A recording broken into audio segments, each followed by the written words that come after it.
CIA buka arsip G30S. Siapa yang gulingkan Soekarno?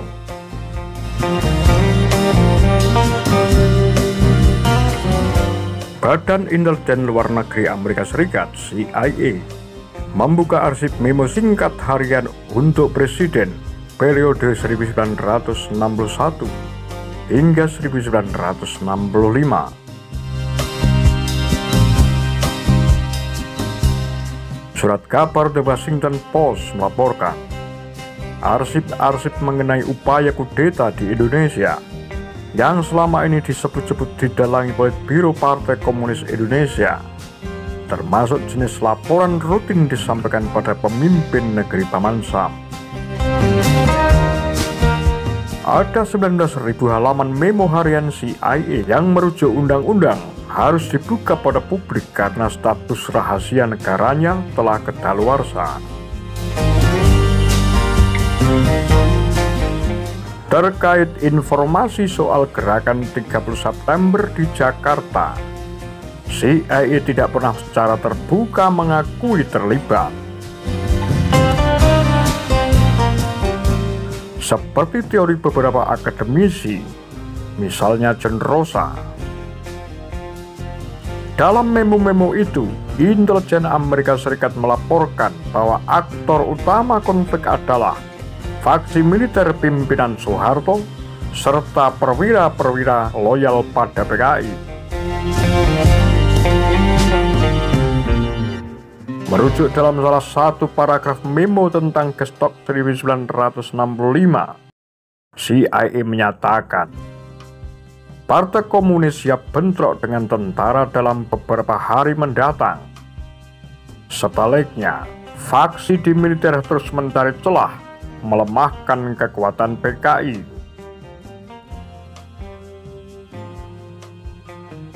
CIA memberikan rekomendasi Presiden Lyndon B. Johnson agar menunggu pemenang pertarungan politik yang nantinya melapangkan jalan bagi Orde Baru itu.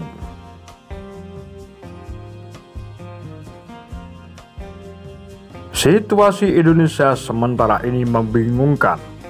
Tidak ada hasil yang pasti untuk perubahan politik.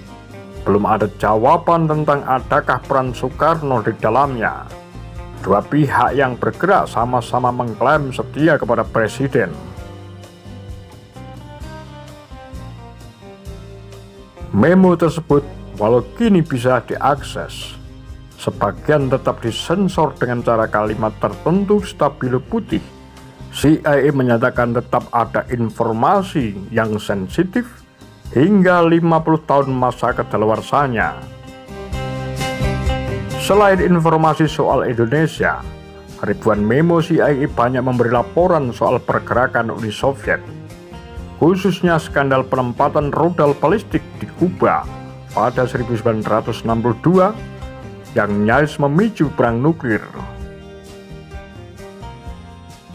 Uniknya, memo ini sama sekali tidak menyinggung pembunuhan Presiden John F. Kennedy di kota Dallas pada 25 November 1963. Beberapa sejarawan meyakini peristiwa G30S 1965 adalah manuver politik terkait Perang Dingin.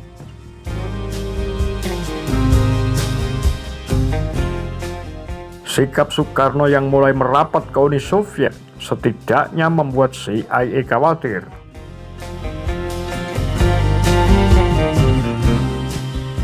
Teori keterlibatan Amerika Serikat setidaknya diulas oleh sejarawan Patrick Matanasi, penulis buku Cakrawirawa.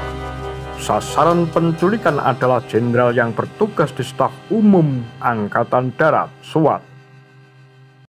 Justru kelompok G30S meyakini Amerika sedang berusaha mengobok-obok Indonesia. Para jenderal yang diculik sebagian besar tokoh penting menentukan arah perkembangan Angkatan Darat. Kolonel Untung, aktor utama G30S, menganggap jenderal-jenderal seperti Ahmad Yani tidak loyal kepada Bung Karno dan dekat dengan Amerika Serikat.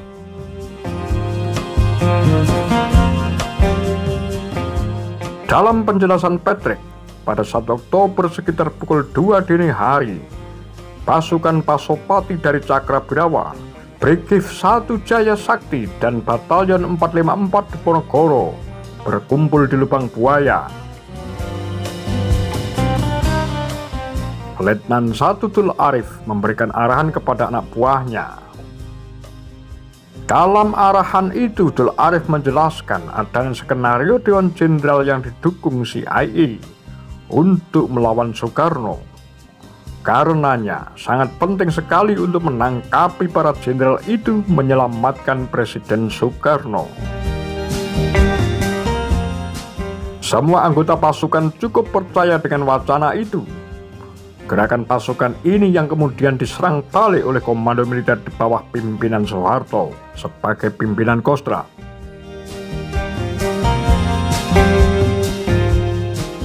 Setelah drama penculikan jenderal berakhir, Soeharto secara de facto menguasai pemerintahan.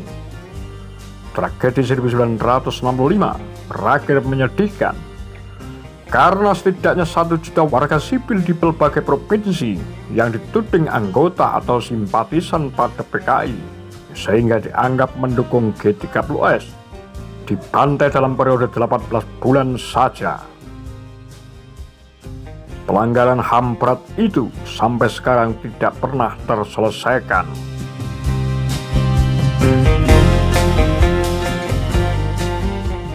Apa pendapat Anda? Demikian kura-kura, tagar lambe sundel.